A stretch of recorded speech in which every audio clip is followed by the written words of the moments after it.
Hari ini telah dijalankan proses penamaan calon bagi pilihan raya umum Dewan Undangan Negeri Melaka yang ke-15 di 28 pusat penamaan calon seluruh negeri Melaka. Selepas tempoh penamaan calon ditutup pada jam 10 pagi, seramai 112 calon mewakili pelbagai parti dan individu bertanding dalam PRU Dun Melaka ke-15. SPR telah menerima dan mengesahkan sebanyak 112 kertas penamaan yang layak bertanding bagi PRU Dun Melaka ke-15 dari pihak-pihak seperti berikut. Barisan Nasional 28, Perikatan Nasional 28, Pakatan Harapan 28, Parti Bumi Putera Perkasa Malaysia Putra 5, Parti Perikatan India Muslim Nasional Iman 1, Bebas 22. Dari segi pertandingan mengikut penjuru, secara keseluruhan, bilangan pertandingan mengikut penjuru adalah seperti berikut. Pertama, 3 penjuru sebanyak 11. Kedua, 4 penjuru sebanyak 9. Ketiga, 5 penjuru sebanyak 5. Dan yang terakhir, 6 penjuru sebanyak 3. Calon yang bertanding mengikut jantina. Pertama, laki-laki sebanyak 98 calon. 96, sorry. Laki-laki 96 calon, wanita seramai 16 calon. Dari segi umur calon tertua dan calon termuda yang bertanding adalah seperti berikut. Calon tertua di Dun N15 Pengkalan Batu 68 tahun daripada Barisan Nasional. Nombor 2, calon termuda N28 Sungai Rambai 21 tahun daripada PH. Seterusnya, segi tempoh resmi berkempen, dengan selesainya proses penamaan calon tersebut, maka tempoh berkempen bermula selepas pencarian pilihan raya dipertandingkan oleh pegawai pengurus hingga jam 11.59 malam pada 19 November 2021. Dari segi 3 penjuru, 4 penjuru, 5 penjuru dan 6 penjuru ini, saya ingat nanti boleh semak dengan portal SPR lah ya. Segi detail saya tak ada buat sementara ni. Yang kedua tadi apa ya? Calon. Segi calon setakat ni kita tidak ada menerima ya mereka yang ada positif COVID. Maknanya semua calon-calon yang menghantar borang hari ini semuanya hebat-hebat, semuanya dalam keadaan yang sihat. Okey, saya mendesatkan kepada semua pengundi ya, memandangkan kita masih lagi di dalam zaman COVID-19, pihak SPR menyediakan kemudahan ya.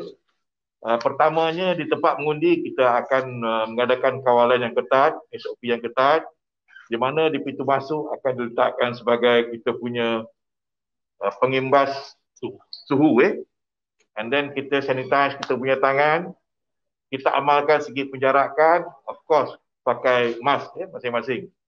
Sekiranya mereka ini bergejala, kita akan ada kemah bergejala yang kita siapkan, di mana tim daripada KKM ada standby di sana untuk membantu menyelesaikan pengundi-pengundi yang ada positif bergejala ni. Jadi dari segi kita di dalam daripada awal masuk tu sehinggalah selesai ni prosesnya memang kita menjaga secara ketat ya. So jangan bimbang lah, pengundi-pengundi jangan bimbang. Dan setakat hari ini yang kita laksanakan, yang sebelum-sebelum ini termasuklah di Sabah ya, tidak ada kes yang terjadi di pusat pengundian kita. Jadi kita meyakinkan kepada semua pengundi jangan bimbang lah ya, di dalam proses pengundian yang dijalankan pada hari berkenaan. Pengundi yang positif pun, kita digunakan pengundi itu. Okey, yang positif COVID maknanya masa dibuat saringan badan kita, kalau dia melebihi 37.5 Celsius akan dibawa ke kemah bergejala.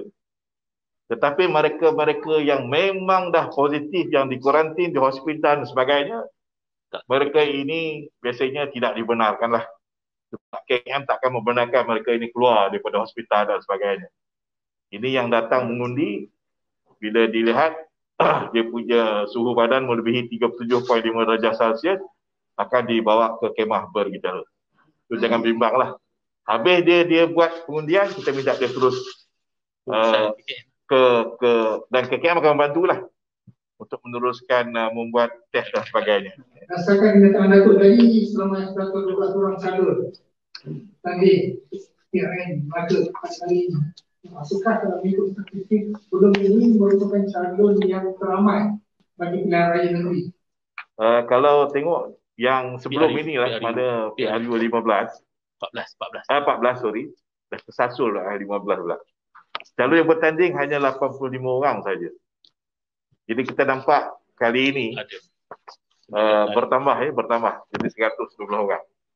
Maknanya kita punya pertandingan ni makin sehari makin sengit lah, makin sengit. Dan kita lihat trend ini ada yang 3 penjuru, 4 penjuru, 5 penjuru, 6 penjuru. Jadi maknanya hebat keadaan hari ini.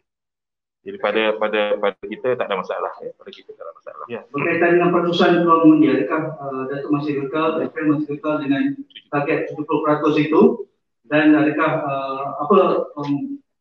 perancangan PSPR untuk mempromosikan tarikh ini, maka supaya walaupun dengan SOP yang ketat dan ada sekatan jalan raya yang akan diberikan oleh pihak CJRN seperti Minggu Malam, supaya mereka betul-betul bebas sedikit untuk pulang ke kampung, terutamanya bagi anak-anak perantau yang berada di Lembah Kelang ataupun di negeri lain. Okey, dari segi target SPR kita masih kekal lah, bagaimana yang dah kita utarakan sebelum 70%. Cuma kita galakkanlah kepada semua pengundi-pengundi ini, terutamanya pengundi-pengundi yang sedia ada di Melaka ni, keluar mengikut waktu yang dah kita galakkan melalui sistem kita. Untuk pengundi-pengundi luar ni sedia maklum lah, pada mereka-mereka ni kita galakkan datang balik untuk mengundi pada waktu-waktu yang sesuai lah. Sebab apa kita waktu mengundi kita ni daripada pukul 8 sampai pukul 5 dan 5.30 petang, panjang. Tak semestinya kita mengundi pada awal pagi saja. Biasanya selepas pukul 2 ni kawasan pengundian ni lapang. Jadi masa kita panjang 8 jam, jadi maknanya tak ada masalah. Kita mengundi dalam keadaan yang selesa lah.